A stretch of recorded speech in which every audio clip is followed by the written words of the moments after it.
Alchemy. For all intents and purposes, a combination of science and magic, giving us many of the tools used to further clearly lesser sciences, as well as neat tricks such as turning lesser base metals into noble ones and creating truly magical items such as panacea, and even set us on the path to immortality thanks to the Philosopher's Stone. What do you mean it's not real? All of it? Even the equivalent is strange stuff? That's bullshit. Couldn't you have at least told me this before I started recording? I'm not What do you mean though? So the Atelier, or the Atelier, or however it's actually pronounced, as I'm not even going to try my hand at the correct French pronunciation, is a series based on a world where alchemy and such is real and people can truly dream. Anyway, the story revolves around a young alchemist called Sophie who, having taken over the atelier of her deceased grandmother, wishes to improve her alchemy to help people around town like her grandmother did. So she searches the atelier for alchemy reference books and stumbles across a mysterious talking book.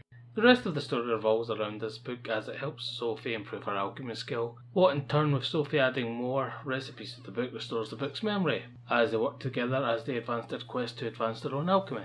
Outside of the main story, many of the named NPCs and party members have their own storylines and quests, what advance as your friendship with them grows, so there is a bit more to the story than my spoiler-free description may suggest.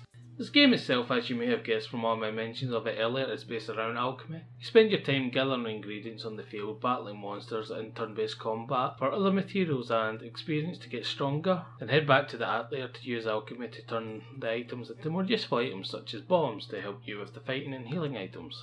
And all of this takes time with a day-night cycle and different events happening on different days.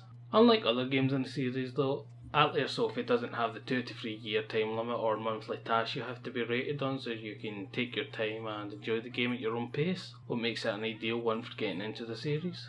Atelier Sophie is, I believe, the 17th Atelier, however it's pronounced, game, with the series going back to the PS1 with Atelier Marie, but didn't release outside of Japan until the PlayStation 2 with the Atelier Iris trilogy.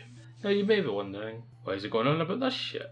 And that is because I'm trying to create a reason to point out that while there is 17 different main series games and many of them are story connected, but instead of them all being fully connected they tend to come in duologies or trilogies, with Atelier Sophie being the first in the new mysterious connected games with Atelier Firis continuing it sometime soon. Yeah, I was going to use this part to talk about a small thing that bugged me and a theory revolving it, but I felt it was too spoilery for this and this trilogy that came before it, so yeah.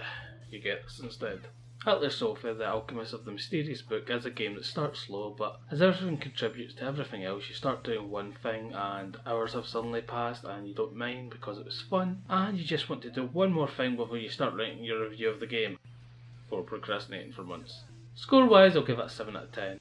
Would be an 8, but the game does have some flaws I'm probably more willing to overlook as a fan of the series than someone who isn't. Also, the fact that it removed the time limits previous game had, it doesn't just lower the difficulty but removes the replay value many of the previous games had, as they allowed you to do New Game Plus carrying over various items, so yeah, 7 out of 10. And once again, that's the review, and thanks for watching.